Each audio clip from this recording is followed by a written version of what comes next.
রোববার নাগাদ কিন্তু একটা সিদ্ধান্ত আসতে পারে, বাংলাদেশ রেলওয়ে কিন্তু আবার রেল চলাচল স্বাভাবিক হতে পারে। রোববারের পরেই কিন্তু আমরা জানতে পারবো এই বিষয়টি। ইতিমধ্যে কিন্তু কিছু কিছু জেলায় যে কারফিউ জারি করা হয়েছিল, সেই কারফিউ কিন্তু কিছু কিছু জায়গায় শিথিল করে উঠিয়ে নেওয়া হচ্ছে। আমরা যেমনটা দেখতে পাচ্ছি, এই কারফিউ কিন্তু উঠিয়ে নেওয়া হচ্ছে কিছু কিছু জেলা থেকে। যেসব জেলায় সহিংসতা একটু বেশি হয়েছে, সেসব জেলায় কিন্তু কারফিউ চলবে জানতে পেরেছি। এখানে লালমনিরহাট যে রেলওয়ে স্টেশন রয়েছে, সেখানে কিন্তু যাত্রী শূন্য আমরা লক্ষ্য করতে পারছি এবং আপনাদেরকে দেখাচ্ছি যাত্রী শূন্য হয়ে আছে এই লালমনিরহাট রেলওয়ে স্টেশন।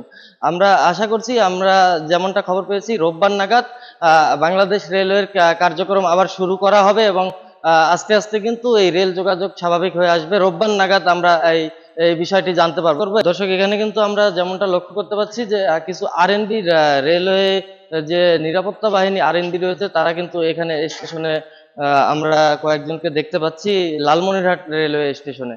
আমরা তাদের সাথে কথা বলার চেষ্টা করব এবং এই বিষয়ে তাদের মন্তব্য জানার চেষ্টা করব। সাথেই থাকুন।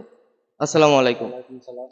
আমরা তো এখানে লক্ষ্য করছি যে কয়েকদিন নাগাদ আপনাদের রেল চলাচল বন্ধ রয়েছে। এই রেল চলাচল স্বাভাবিক কবে হতে পারে, এই বিষয়ে আপনার মন্তব্যটা কি?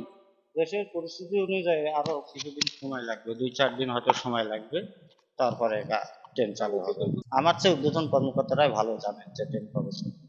আপনারা কি এখানে এই লালমনিরহাট রেলওয়ে স্টেশনে কি কোনো সহিংসতা ঘটনা ঘটেছে কিনা এই কয়েকদিনে কারফিউ জারি হওয়ার পরে? না না, এখানে তেমন কোনো ঘটনা ঘটে নাই।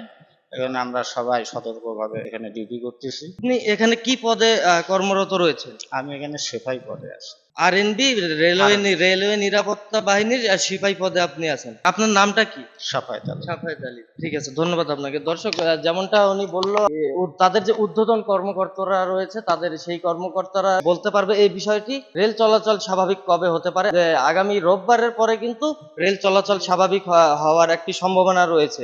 লালমনিরহাট রেলওয়ে স্টেশন কিন্তু যাত্রী শূন্য হয়ে পড়ে আছে, আমরা যেমনটা দেখতে পাচ্ছি।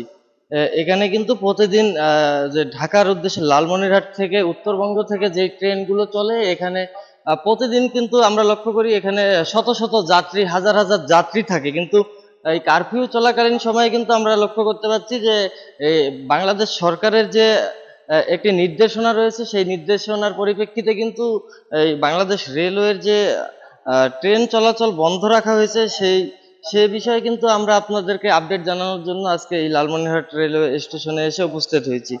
দর্শক, এখানে কিন্তু আমরা রেলওয়ের কয়েকজন কর্মকর্তা ছাড়া আর কাউকে দেখতে পাচ্ছি না। যাত্রী শূন্য, এক কথায় পুরো যাত্রী শূন্য হয়ে আছে লালমনিরহাট রেলওয়ে স্টেশন।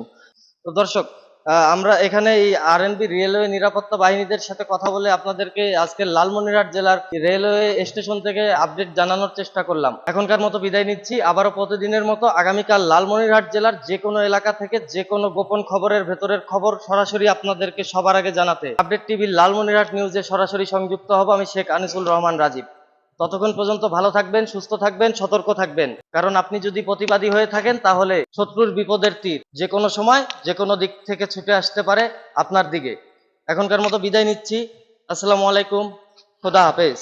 রিয়া, এই ছিল আমার কাছ থেকে লালমনিরহাট জেলা যে রেলওয়ে স্টেশন আছে, সেখানকার সর্বশেষ update. Anisul Rahman Rajib, update TV, Lalmonirhat.